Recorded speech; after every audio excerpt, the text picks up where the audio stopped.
Trauma. Everyone has it. No one talks about it. It seems easier to stay silent, ignore it, or stuff it than it does to honor it, learn from it, and finally heal. Trauma is debilitating, yet so often we suffer in silence. Trauma is not meant to be battled alone, and we are no longer going to suffer in silence. Together, we are creating a safe place to speak, to share our stories and grow our strength as we heal. Together, we are giving a voice to those who have been silenced, bringing darkness into light and letting God use our stories. Today, we find ourselves again. We relight our spark and let it light up the world. Stop Sis is a nonprofit organization dedicated to educating on issues of trauma and trafficking, as well as the amazing power of the healing journey. Welcome to Stop Sis. Hey, you guys. Welcome back. My name is Denise Walsh. You are listening to Stop Suffering in Silence, and I am here with Rachel Timothy. Hey guys, thanks for being here. Perfect. That's perfect. Well, Rachel and I last week, we had a conversation about the holiday season coming up and what to do if you're feeling ready to set some boundaries, if you're feeling like, you know what, this is not a safe place for me, how to say no. And we hopefully gave you the courage to set some of those boundaries and maybe have those conversations. But today we want to go a bit deeper, because it's one thing to feel stirred about like, all right, I need to do this. I need to say something. I need to clear the air. I know I don't want to go, or I know this person isn't healthy to be around, etc. And it's a whole nother thing to actually do it.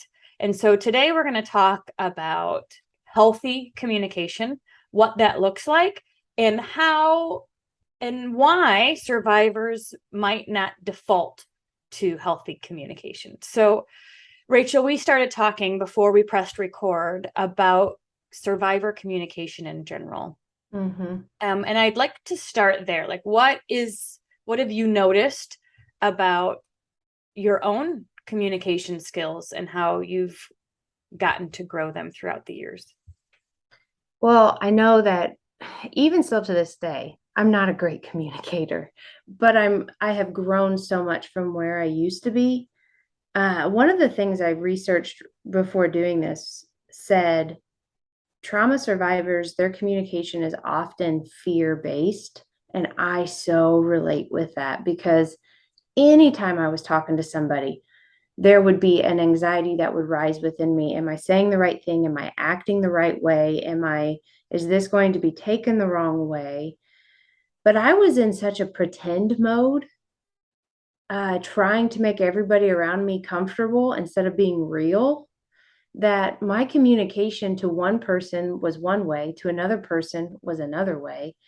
And I think that communication within me was so confused on how to talk to people, scared to be real.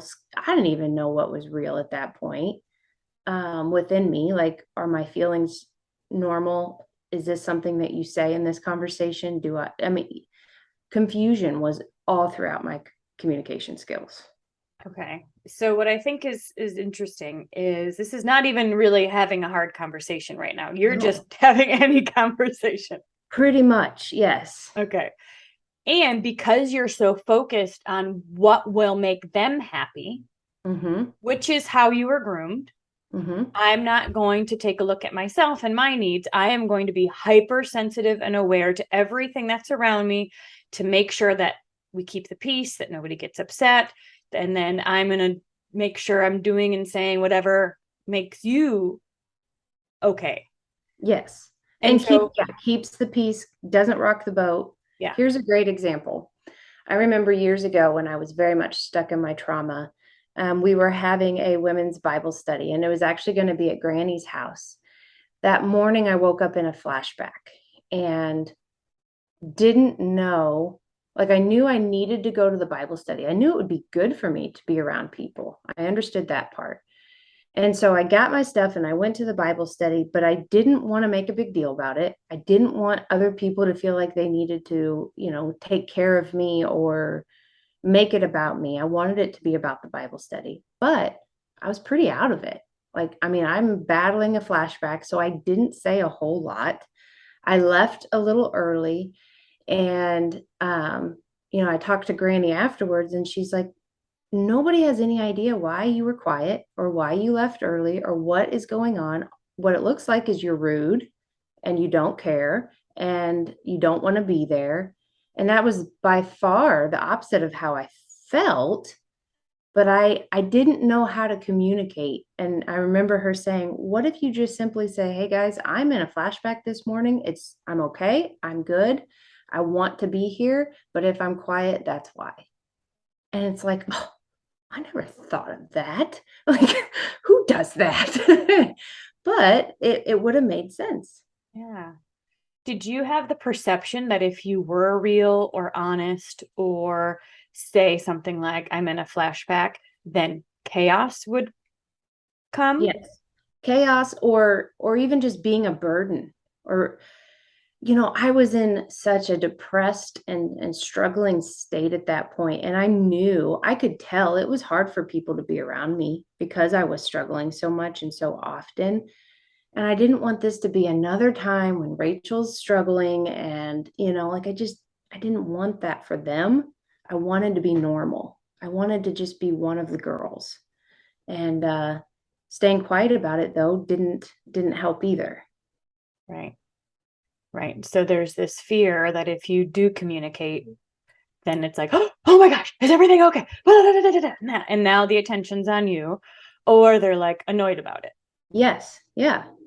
Yeah. So my communication was always fear-based. What is going to be the response of Right. if I say something? What's going to be the response if I don't say something? What if I say something wrong?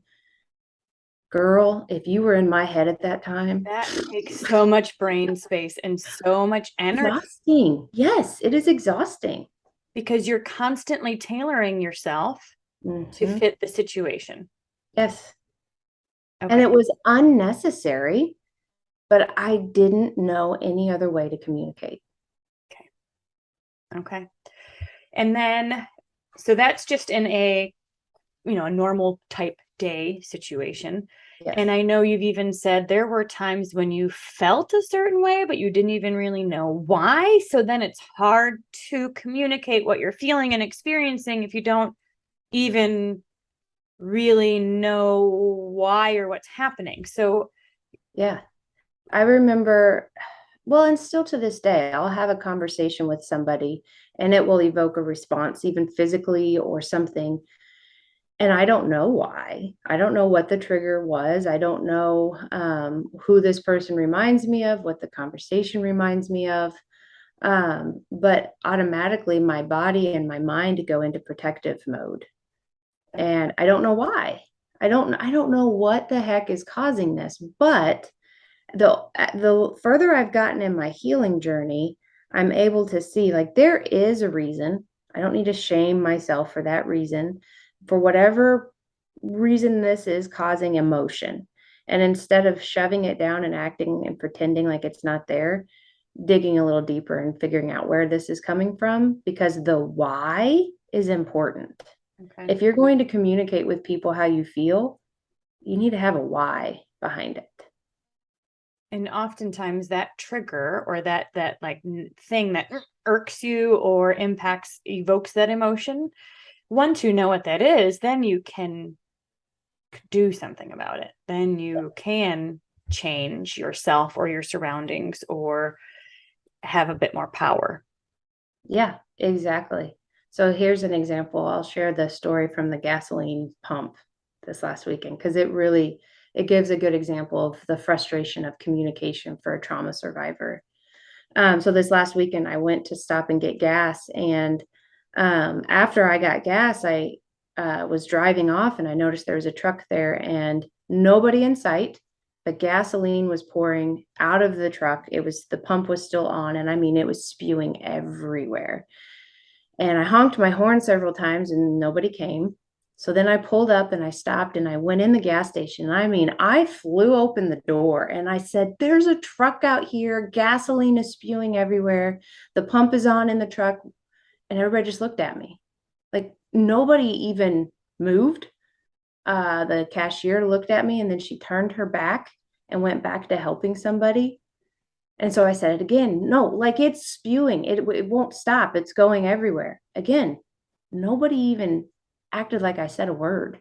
A few people gave this, "It's not mine" type thing.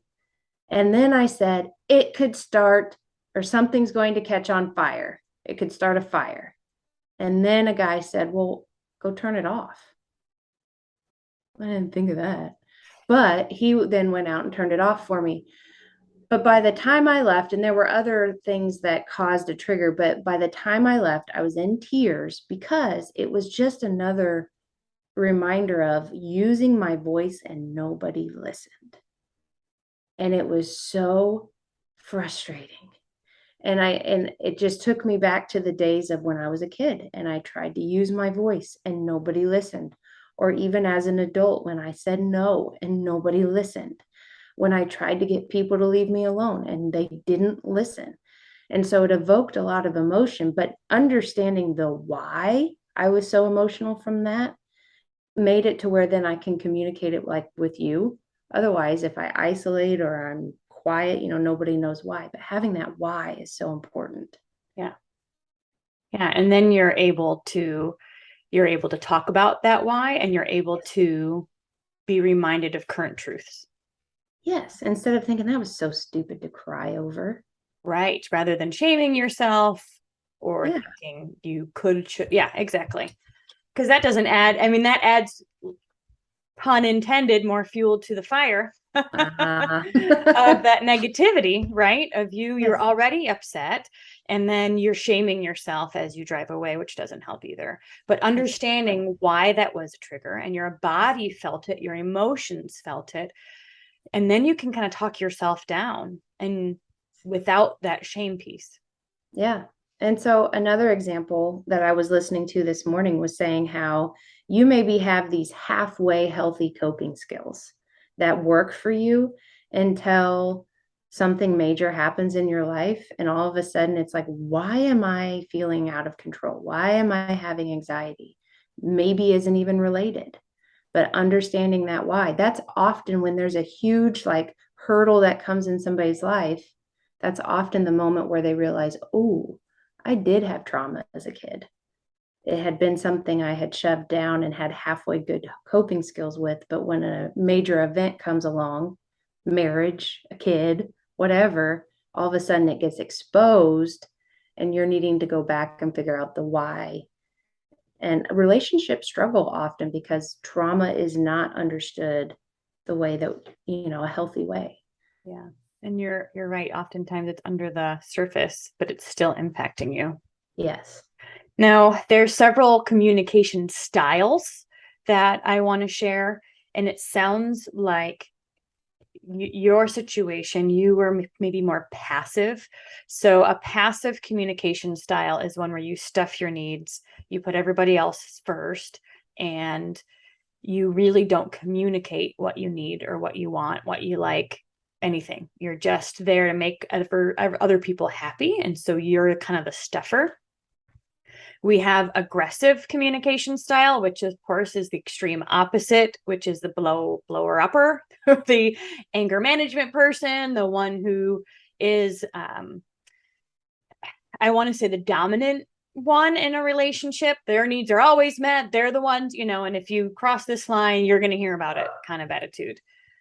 And then we have the balance, which is called assertive, which basically means I can share my needs and my wants and my desires in a way that's not aggressive, in a Mm-hmm. way that gets heard, or at least we can't be responsible for how the other person necessarily responds to us, right? We'll talk about that because there's ways that we can share and speak that get better results.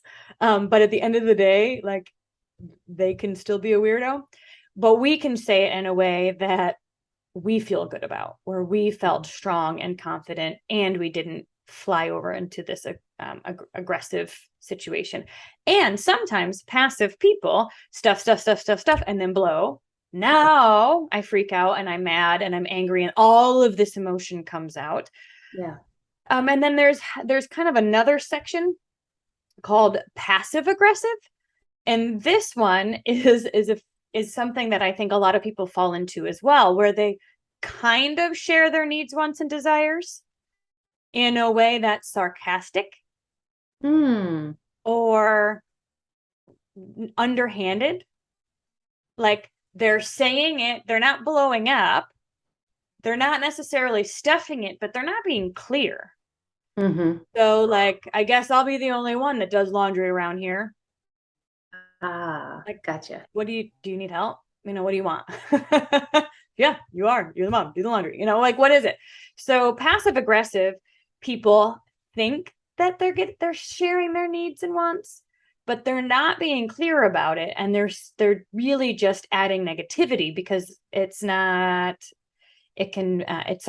it can be rude, that kind of thing. Can it not be sarcastic but still be considered passive aggressive? Give me an example. Maybe it wouldn't. But like, for example, there were times when I felt like I communicated with somebody, but turns out I really didn't. Like if I said I was hurt instead of saying I was brutally raped, gang raped. Like the difference where I think that I gave them the information to be able to care. Right. Yeah. And so I could say to you, I told them all about it. Well, really all I said was I got hurt. Right. And they're like, you skinned your knee? Yeah. No, I told them. Like to me, I told them. Right, But right, in right. reality, I didn't. Yeah. That I think could fall more into passive, because the passive aggressive is that underhanded aggressive Oh, I see. where you're like poking at them. But passive is, I'm going to lay as low as possible. So but what's interesting though, if your normal is passive, meaning your normal is not saying anything, and then you say something, like that feels like a lot of courage. Yes, it sure does. And so it can feel, I can imagine it would feel like, yeah, I did. I said a lot more than I normally do. Sure did. And they didn't do anything. And it's like, see, I told you my voice doesn't matter. Then there's the self-fulfilling prophecy. Yeah. When in reality, I really didn't speak my truth.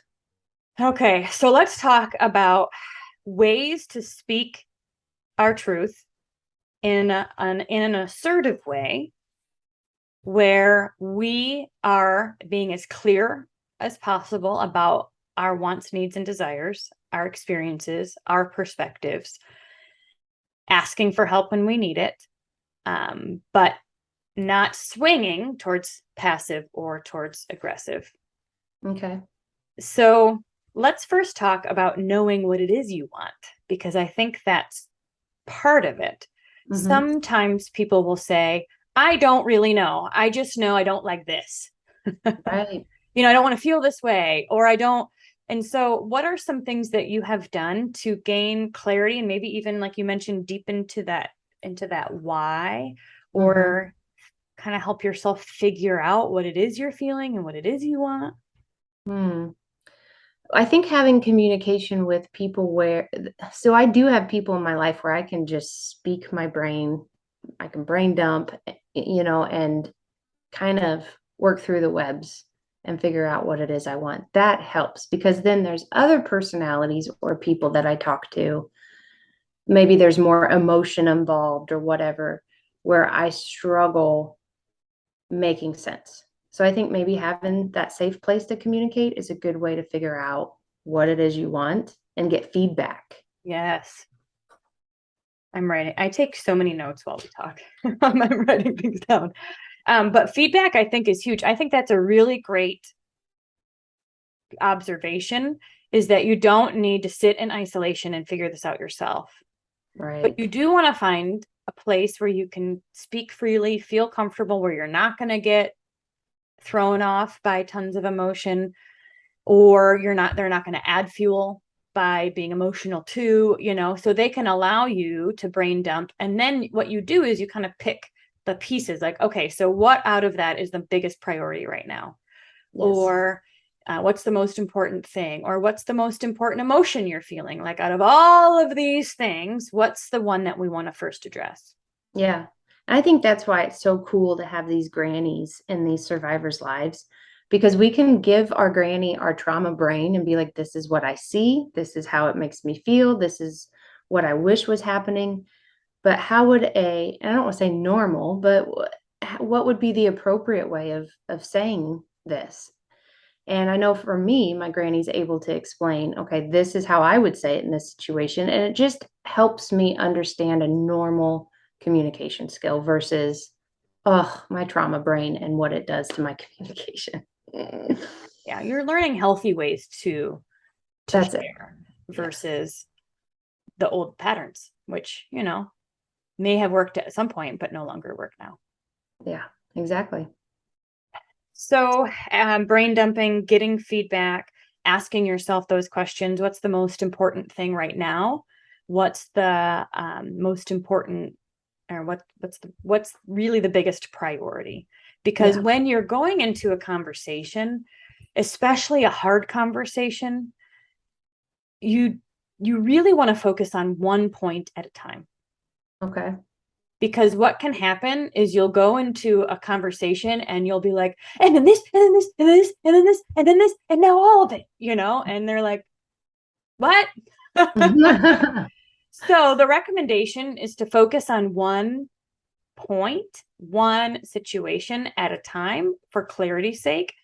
And you can always, like, once that maybe is resolved or at least addressed, you can always say there's more that I want to talk about. But typically, a situation can be, multiple situations can be lumped into one feeling or one boundary, or, you don't necessarily need to go through everything in order to make your point. So sticking to one point at a time is helpful. So for saying like the reason I'm not coming to Thanksgiving this year, I have several reasons, but the main reason is, and then giving that. Yeah. Okay. Yeah. But then, like you said in last podcast, always saying I. Yes. So here's the deal. Yeah. So, and again, we're not responsible for how immature people respond. And we probably wouldn't need to have all of these tough boundary conversations if we were dealing with emotionally healthy people. So, as much as I want to say we want to do our best to present in a way that gets the best results, I also don't want anyone to feel shamed if the person they're speaking with ends up blowing up or freaking out or because if it was a healthy relationship, you wouldn't need to be having these conversations. So just know that you could do the best possible, you could do everything, quote, right, and they could still blow up, freak out, gossip, whatever, because of their own self. So with that being said, I statements are really important when talking about your story, yourself, because anytime you start a conversation with you, and typically it's you always or you never, you're inviting defenses to come up. Yeah. And as soon as defenses go up, nobody's listening. That person is not empathetically hearing you. That person is going, that's not true. Right. And then they're trying to think of all the reasons why that's not true. And then they're going to tell you why that's not true. And they're no longer hearing anything you have to say. So an I statement looks like, I feel blank when blank. Okay. So I don't feel safe when this person's in the room. I don't feel comfortable when this person's in the room. So I am making the choice not to come for my own self. Do you have to go deeper with that? Because what if they say, well, why? I think as long no. Okay. You don't. You can absolutely share more if you want to, but nobody's required. Right. Because sometimes when you share why, they can twist it and say, well, I mean, what they actually meant by that was, or I think you're reading that wrong, or, you Right. know, sometimes just saying, no, I'm not going to share why, but it's important. Yeah. Yeah. Nobody is entitled to know details if you're not wanting to give it to them. Yeah. And it reminds me too, there's times when we'll say, okay, so is this a relationship that we want to repair? Is this a repairable relationship? Um, and if it's a repairable relationship, then you do want to go directly to that person and say, I feel unsafe around you because X, Y, and Z. Or Mhm. I don't appreciate the way you talk to my children because of X, Y, and Z. Or, that kind of thing. And so if it's a repairable relationship, go directly to that person and at least let them know your concerns. And if they're a healthy human, they'll be able to respond appropriately and most likely say, oh my gosh, I didn't even realize I was doing that. Or I'm sorry, I'll try to catch myself, or, whatever. Mhm. And I'm not talking about predators here. Right. I really don't think that's a relationship you ever need to repair. You Correct. don't need to say anything about anything to them. I'm talking about just a but that's the difference. If this is a relationship that you want to repair, go to them, talk it out, and maybe details would be helpful. But if this is just a boundary you're setting, this is your choice and you get to decide. Yeah. I think it's interesting because, I mean, we find where survivors try to repair and repair and repair and repair because they desperately want everything to be okay again, and being real with themselves that maybe this person is not a repairable relationship. Yeah. I think a lot of people get stuck in that trap. I mean, that's the domestic violence cycle. Yeah, you continue to put yourself in a situation to be hurt, hoping Yeah. things will change. Yeah. We had a 90-day U-turn last night, and last night was about grief Hmm. and guilt, and it was just such a powerful conversation. And one of the ladies said that part of after she left a domestic violence situation, and of course, her whole family's like, yay, you're out, congratulations, and she's still rocked. you Oh, know she, yeah. she is she's in a pit right now, not only because she needs to heal from the abuse itself, but she's also grieving the loss of a relationship that never was. Oh, yeah. And Yeah. so we can try to go back. And she's like, I was trying to make this relationship what I wanted or desired, but it never even was that to begin with. It was Yeah. all in her head. Yeah. Accepting reality is so dang hard. So she grieved the loss of a relationship that never was. And I think that when we're deciding, is this a relationship that's repairable? Is this not?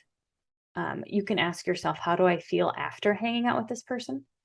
Hmm. If this person brings out the worst in you, or you are engaging in negative coping skills after hanging out with them, like that's a good sign that they're stirring up things that are not helpful to you.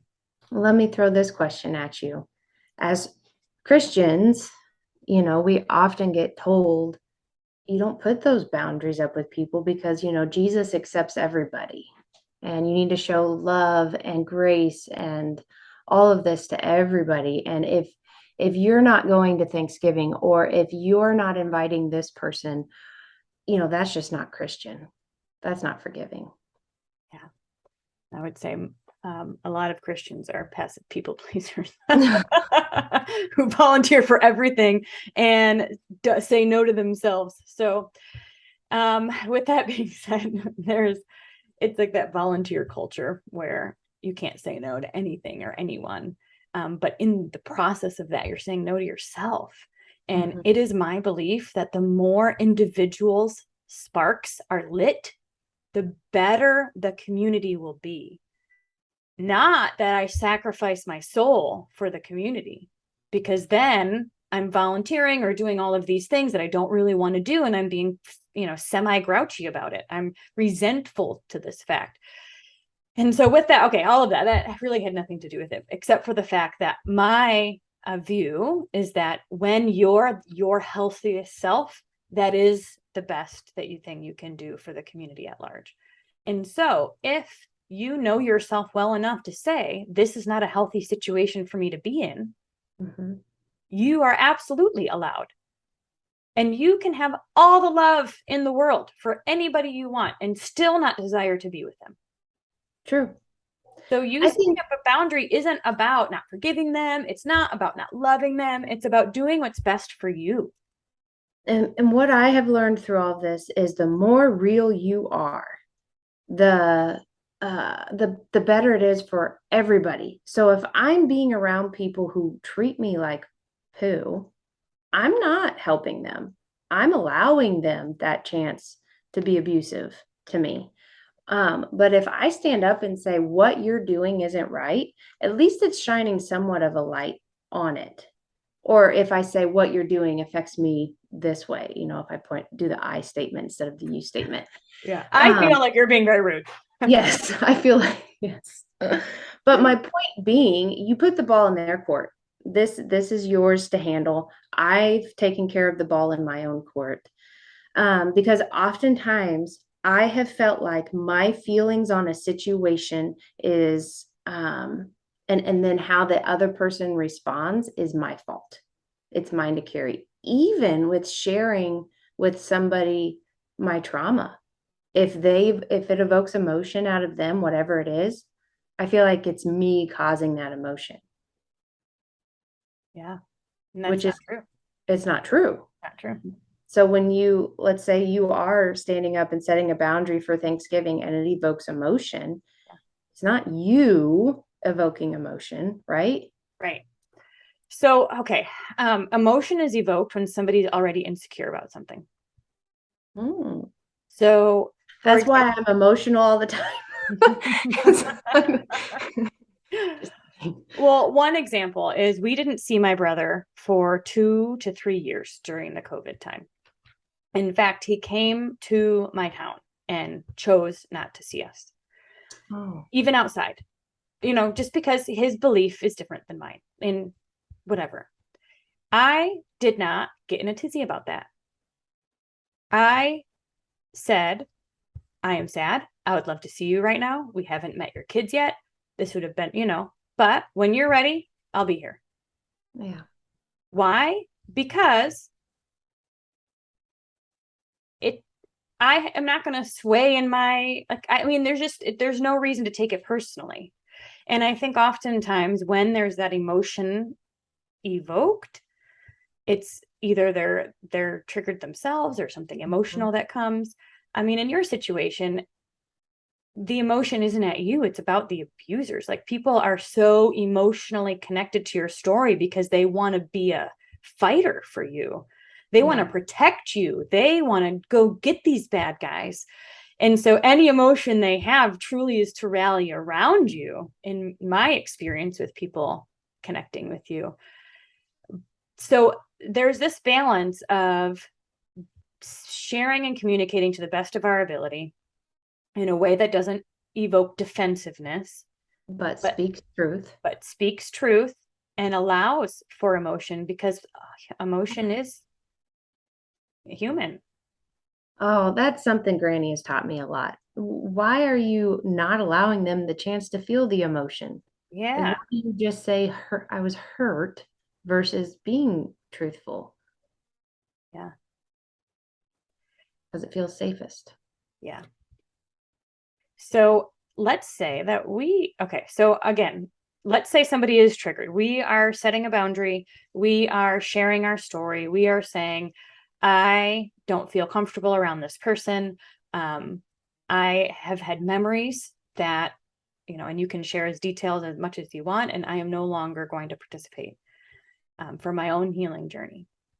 What if, because of their own insecurities, they do freak out and they are mad or yell or have a temper tantrum? How do we handle someone else's emotion in that way? Uh, the first thing I think of is don't let it own you. Don't let it become part of your being. Because that's what I used to do. Oh, when things like that would happen, and then I knew that I had caused all of these emotions in somebody, I owned it like it was mine to carry. It's not. And it's okay to put some of those things in other people's court to carry. Yeah. It's adulting. Yeah. Yeah. I have 3 examples about this. Ooh. I'm sure you've heard them before, but the first one is when I was in my psychology days, right? And I had 80 clients. I led 6 different groups. I had 10 minutes in between each client to write my notes and get ready for the next person, So it was, and these are not like lighthearted conversations, these are deep and important and tricky conversations that I'm having with people and I'm helping them navigate through. And I remember people saying, like, how do you handle that? And at first I didn't. I had what's called secondary PTSD, where I was living in anxiety because I was carrying the stories of other people.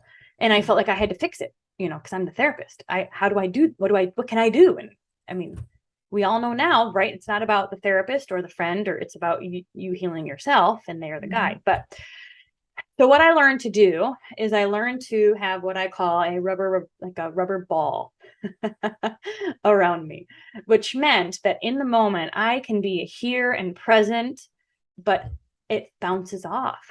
Like I don't own it, because at the end of the day, it's not mine to fix. It's the person's to figure out on their own. And so I kind of imagined either like a rubber ball, or I've heard people say they imagine being engulfed in kind of a white light, like just like a protective kind of shield.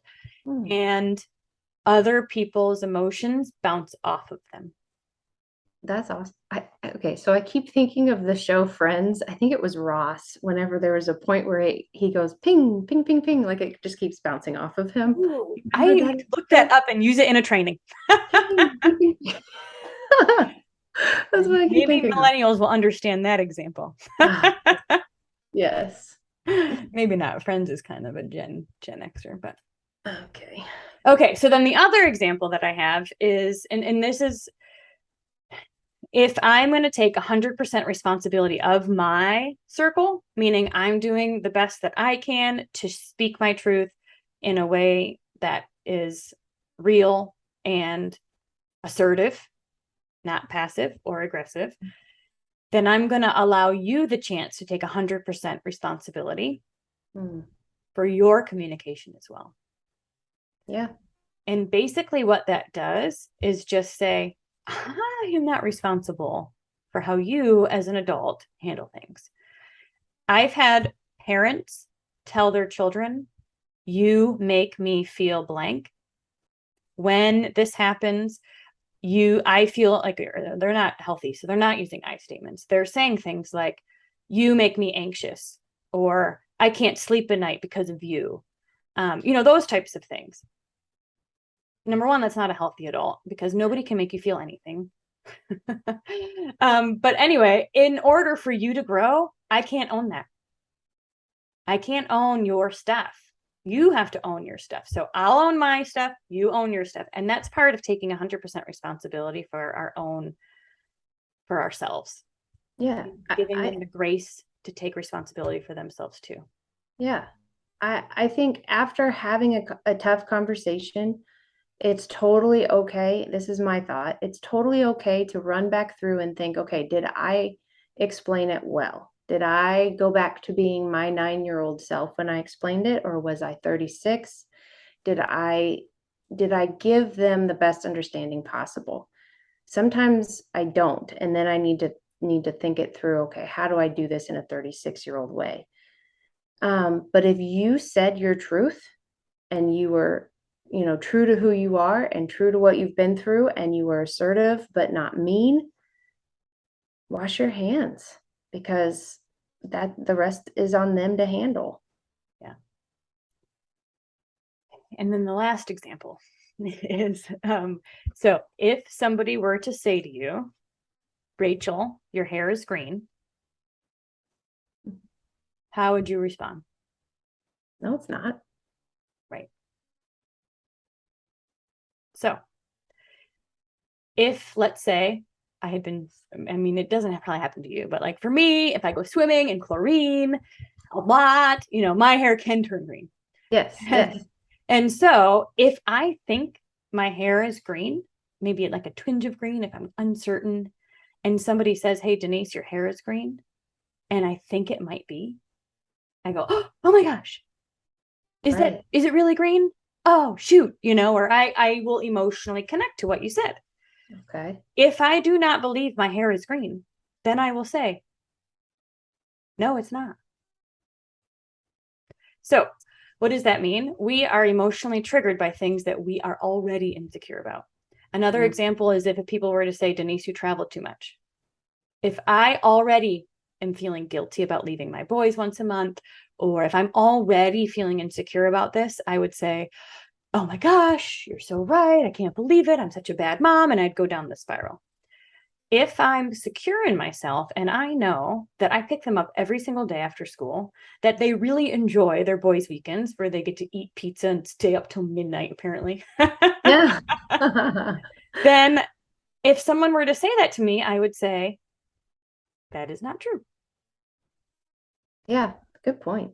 So if somebody's emotionally reacting and I'm like explosive or taking things personally, I wonder what they're already feeling guilty about Mm, or what they're already insecure about, because it's not for nothing.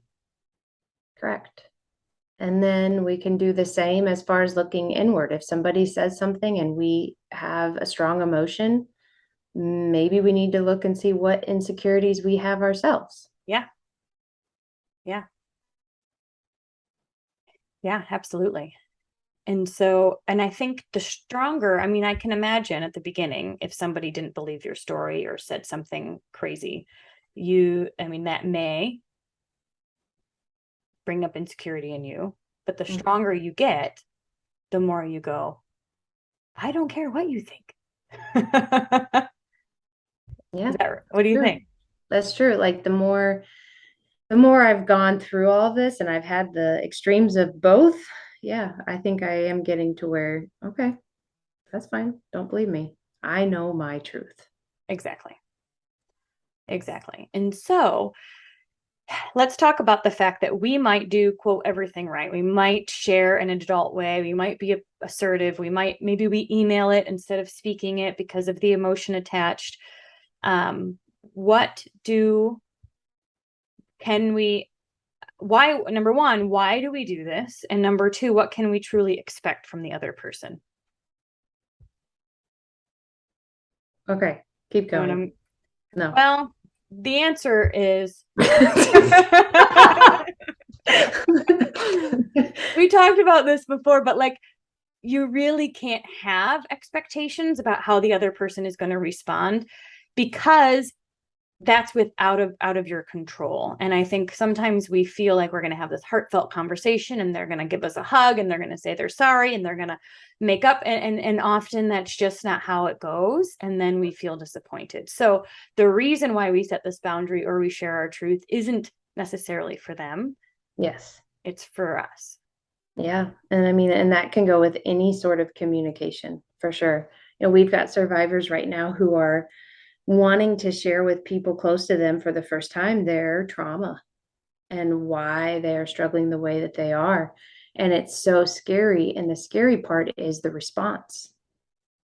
And really, that is when you just have to say, this isn't about the response. It's about getting it off of me and putting it, giving the truth to somebody and being proud of myself for doing that. Yeah. So what um, tips do we have if they don't get the response they really would want? Um, I mean, you can't say, oh, don't let it bother you. It's going to bother you. It's probably going to hit some of those insecurities deep down, but don't try not to own it. try not to say, well, it's because I'm not worth somebody believing. I'm not worth somebody caring. It's really not about you.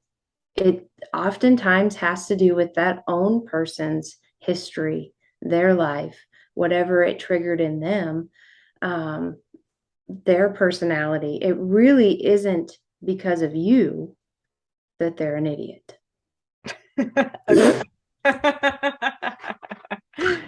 Agreed. And remember, if we were dealing with healthy people, we wouldn't be having this conversation because we'd be able to talk about the little things along the way rather than stuffing for years. And now we've got this whole mountain under the rug that we need to release.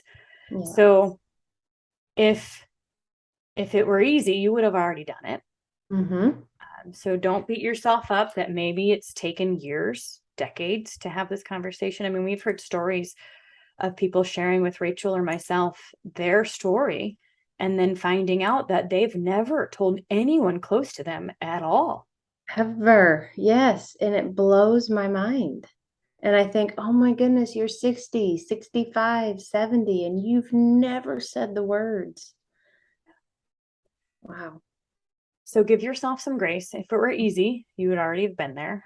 So this isn't easy, but because it's brewing within you, you're ready for it. You're ready either to have that conversation or to set that boundary and to say, you know what, I'm committed to my best self. I'm committed to my healing journey. I'm committed to be the best person I can be, which means I get to make some of these rules. I get to call the shots for my own life on where I go, what I do, and how I handle myself. Yeah, I think part of the fear of communication is you're taking things out of your control. So when you are saying your truth to somebody, it then feels out of your control, and that's scary stuff, especially if it's somebody you don't trust real well. But I think one of the things that I have learned is prior to sharing your truth and all the what ifs, how will they handle it? What will they say? Ends up being harder than the reality of I said it, this was their response, now I can deal with it. Now I know which direction to take. The unknown is honestly harder. Yeah, you're right. That's what keeps people up at night. Yeah. Is the anxiety of what should I do? What should I say? How are they going to respond? Sometimes we have debates in our head with somebody that we will never say out loud. But that could last years. And Right. actually saying something, actually making amends, or actually setting that boundary, because it's kind of got to go one of two ways. It's either we make amends or we set a boundary, because Yeah. there's three ways to solve a problem. You accept it, change it, or stay miserable. And staying miserable is not an option. That's the debate in our minds before we go to sleep. That's the so Yes. accepting it would be making amends with somebody in your family, that not the abuser, but a toxic person, or just disagreements that you've had. I mean, communication is a range of topics. Right. Or you change it and you set a boundary and you say, this is not healthy for me and my family. So here's another communication question. Okay. Let's say you've gone to these family Thanksgivings or even just whatever, a certain situation, and every dang time there's this one person who catches you off guard with some off the wall comment that you end up stewing over for the entire next year. And you think, this year I'm going to have a response.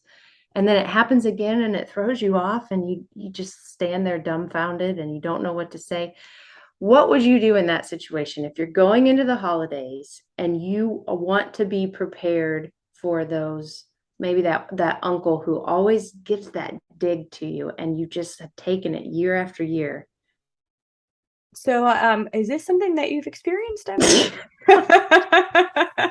Just throwing this out there. Just hypothetically. Well, again, how important is this relationship? right? So if this is an important relationship to you, then you certainly could have a talk about it, or you could, But but if what it's if it's just standing up for yourself? yeah, what if it's just saying, uh, no, thank you. I don't appreciate that. Or we don't need to talk about that right now. Yeah. Or um, let's talk about something else.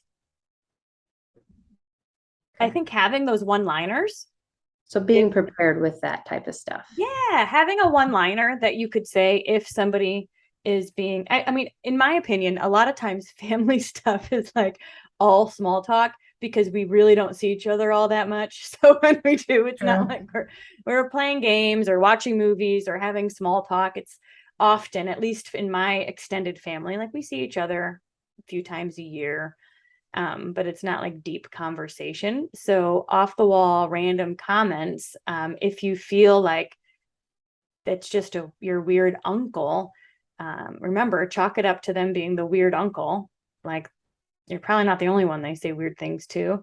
Mhm. And you can be prepared for those one-liners that says, let's talk about something else, or no.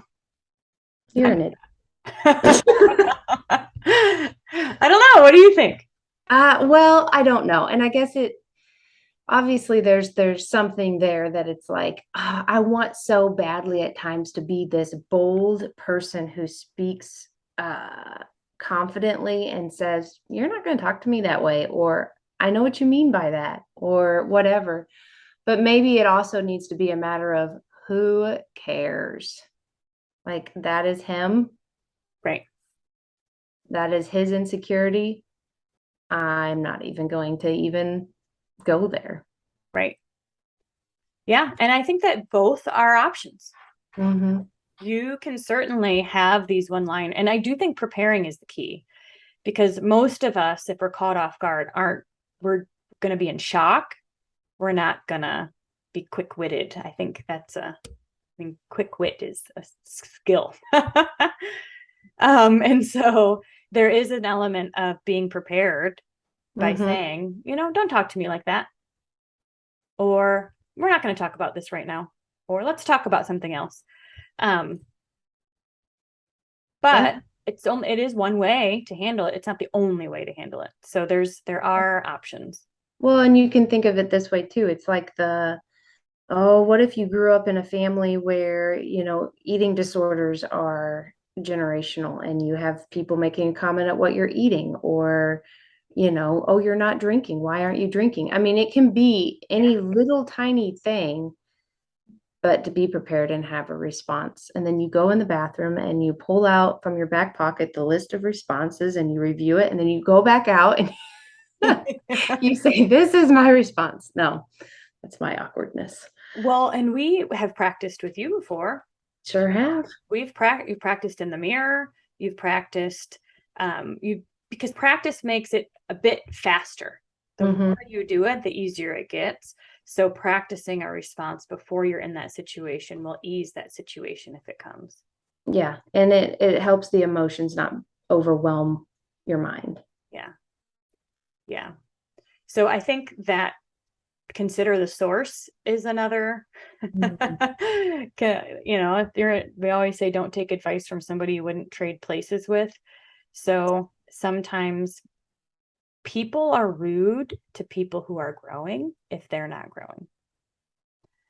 Hmm. So sometimes it can feel like people want to pull you down or jab at you because they want you to stay on their level, and you're growing and you're moving and you're expanding, and they're like, excuse me, you think you're better than me now, that kind of attitude. And again, that's their insecurity. Yeah. Yeah. It's not really even about you, it's about them. Even jabs about food, Hmm. even jabs about drinking, any of that stuff is usually, and it's because who really talks like that except for somebody who's thinking about it and wants to fit in and Right. wants you to fit in with them. And if you're doing something different than the norm, then that makes them feel awkward. Oh, hi, Jax. I know Jax wants to fit in too. Yes. For those listening, Jax is now in the shop. Yes. And he is a dog. He's a dog. Yes, yes. You probably heard him. several times. So, do we have any other thoughts? I'll come to you in a minute. I have another thought that I would Yes, like go to ahead. bring up. I think being as real as possible with your kids as well, Yeah. Okay. even going into the holidays or just in general. There was a lot of time where I knew I was a traumatized mom, and I thought, well, I'm going to pretend like I am okay so that my kids don't pick up on the fact that I am a traumatized mom. That pretending doesn't, I mean, they know, they soak it in. And I think being as real as possible with your kids, even going into the holidays, going into meetings, some awkward family moments or whatever it is, speaking truth, Yeah. how you feel, how, whatever it is, because if your words are opposite than your actions, it is going to cause a trauma response in them, I think, through the years too. Yeah. Yeah, absolutely. I do think they know more than we think they know. Yes. So if it's a situation of, you know what, grandpa's kind of rude right now, and I'm just going to ignore it. Or if Yeah. grandpa's rude to you, or if, I mean, whatever the situation is. And sometimes the kids feel like, well, my mom is not standing up for herself. I'm going to do it, and that's why you got to have those communication skills. They see more than we realize, Yeah. you know?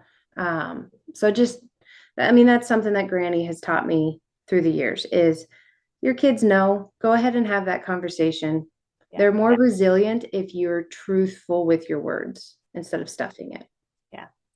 And I think too, they could try to take it on to fix, or they could take it on as their fault. Is there something I can do? That's when I'm creating a training right now about family dynamics, and in an addict's family, right? Everyone's tiptoeing around the addict or the Mm-hmm. problem behavior. And there's the person that becomes the overachiever, and there's the person that becomes the jokester, and there's the person that becomes like the wallflower, and nobody recognizes them or even notices them, and they like it that way.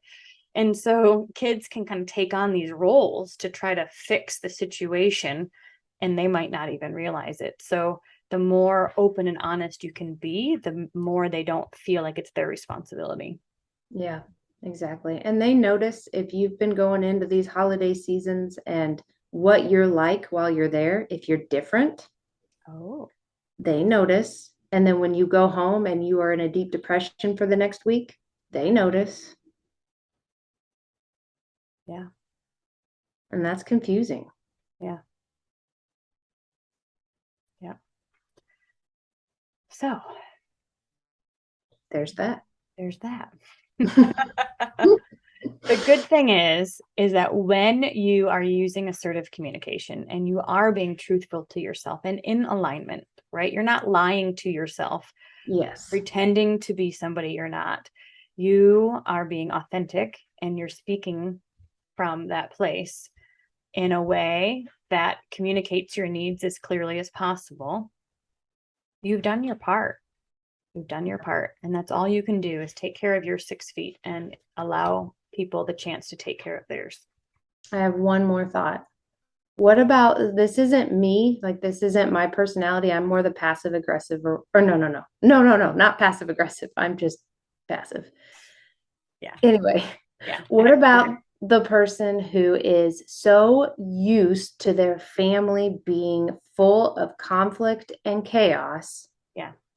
that subconsciously they go in and they're conflict seeking in a way and they provoke conflict without even realizing it. Yeah. Yeah. So if what's interesting about family dynamics, right, is we teach people how to treat us, and our family kind of puts us in these roles, even if that's not who we are anymore. Mm. So as we grow, we can go back into that same situation, and we're going to be expected to behave, act like, say the same thing as we did in the past. And when we're different, everyone goes, "What? What's happening?" And so it can be very easy for them to draw us back in by doing those pokes, Mm-hmm. by saying those rude, passive aggressive, sarcastic things. And by trying to bring us back into that family conflict, which is quote normal. Right. And we can also instigate that. Yes. Because our normal communication with them is aggressive or passive or sarcastic, and so we get into that old patterning, even if it's not necessarily who we are anymore or who we want to be. So we need to reset our reticular activating system, basically, before going in. Yes. Okay. So this is another great exercise. So here's what you get to do in order to set your reticular activating system and get the best results. You need to decide what the best results would be for you. And then you write your whole Thanksgiving day, your whole Christmas day as desirable as possible. So for example, we are playing Uno and everybody's smiling and laughing and Aunt Sally brings the best apple pie and, whatever it is, but you are writing it down and really getting clear and excited about what it is you want. And it may sound silly to like write down an ideal Thanksgiving, but it works. And even if it's not exactly as you had laid out, you will find that there are absolutely pieces of it that will come to fruition. And so again, that gives us a bit more of an intention going into it. That gives us a bit more of like our reticular activating is going to seek out Aunt Sally's apple pie. And maybe even going to I remember I brought a game to Brandon's Christmas one year, and they never thought about that before. I brought catchphrase, and I'm just like the girlfriend, and they were like, we've never played games. And I was like, what? So all they did is they sat around and watched the boys play cards. Well, that's boring. So I brought my own game. So anyway, it was just really funny because I could influence the dynamics because of it being intentional beforehand. Yeah. So write down your ideal situation, and you can do this about the hard talk as well, getting clear about what you do desire and letting go of the outcome, but knowing that you're going in with a healthy and intention. Yeah. So then the whole day plays out as it would have anyway, but your mind focuses on the apple pie instead of the bully in the corner. Yeah. Yeah. You don't even hear Uncle Larry.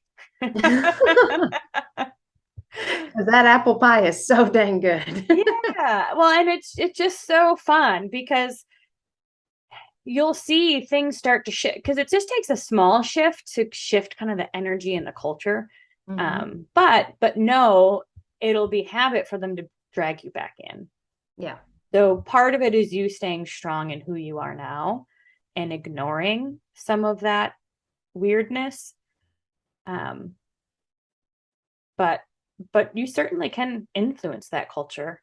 If it's not always possible, but it's possible. Oh yeah. I think you impact it for sure. Just simply by being you.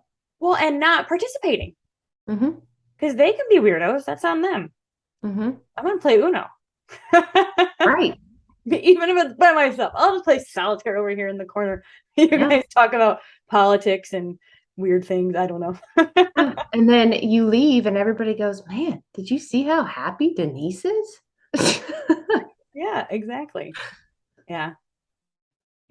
So. What's cool about families is that their number one, families doesn't have to be blood. So you can participate in lots of Thanksgiving or holiday celebrations that are not necessarily blood related. And the hope would be you still feel as though you belong. Families can shift and cultures can change.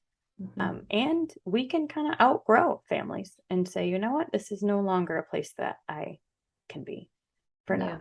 And if that changes, that's great. But right now it's a boundary I need to make. Yeah. And you might have to grieve that it's not what you thought. This isn't what you dreamed, where you pictured your life to be at this point. And you have to grieve that. But then create something exciting. Yes. So if you're not going to Thanksgiving or Christmas, still write down your ideal in your own home, with your own family, with your own friends. How do you feel? What does it look like? Who makes the potatoes? Like what, do you go for are you a 5K kind of family? That's what we do every Thursday or every Thanksgiving. We run a race. Or are you like a football family? Like, what's the thing that you guys really connect with? And you can create that intentionally. But don't set this boundary and then isolate. Right. Please do not just sit at home on Thanksgiving and think I'm all by myself. Yes, I set the boundary, but poor me. Right. Go to a shelter. Like there Volunteer. are things you can do to make this an amazing Thanksgiving. Yeah. Yeah. Volunteer. Work at a restaurant. I mean, there's a lot of ways. Like you'll probably get paid tons of money if you decide to work on the holidays. It's true. But yeah, there's options. You're never stuck. Yeah. Agreed. Okay. Well, we want to hear from you guys. We hear from people individually and oftentimes they're like, we want a place to talk about these podcasts. So there's 2 places right now that you can engage with us, ask questions, ask other people who are listening. The 2 places are the Instagram, Stop Sis Instagram. You'll see that Rachel is posting consistently on the Stop Sis Instagram. She has gone viral several times. And go check it out. It's really, really, she's making really powerful content for any trauma survivor to learn from. And then also on the YouTube channel. So the YouTube channel comment section is also another place to engage with us and ask questions and engage with other leaders or listeners, who have questions or have their own stories to share. And we want to hear from you. What are some ideas you have about healthy communication and what that looks like, and speaking your truth boldly, confidently, but not aggressively, right? And what are some things you've done in the past to show up intentionally to a holiday and shift the culture, or at least not participate in the old culture? We want to learn from you too. So thank you guys so much for listening. And I do want to share that our website is about done. So I'll post it in the description box. Stopsuffering.org is the website. And we are currently booking speaking engagements for next year. So for Rachel and myself to come and work with your church or your school to share this message of trauma and trafficking, but also of hope and healing. Yes. And this is what, episode 20? Yeah. So episode 25, we're going to do something special. Yes. So episode 25 is going to be fun. We're going to do a celebration. Cool. And a giveaway of some sort. So stay tuned. Dun, dun. Stay tuned. Okay. I am looking for, this is a good one. All right. I will end with an I declare. I declare I am equipped for every good work God has planned for me. I am anointed and empowered by the creator of the universe. Every bondage, every limitation is being broken off of me. This is my time to shine. I rise higher, overcome every obstacle, and experience victory like never before. This is my declaration, and this is my declaration for you. Have an awesome day, you guys, and we'll see you next week. Thank you so much for listening to this powerful episode of Stop Suffering in Silence. If you are interested in booking Rachel to speak at your school, your church, or on your podcast, then please email openblindeyes@protonmail.com. If you are interested in sponsoring a survivor on their healing journey and would like to donate to Stop Sis, then please check out the link in the description box or show notes below, or you can email stopsis@protonmail.com. And finally, if you are currently suffering in silence, or you know somebody who is, whether they're dealing with a current trauma or one from the past, then we will always recommend that you reach out to your local resources and find a counselor that you can trust, because nobody is meant to suffer alone. Have an amazing week, and thank you for being here.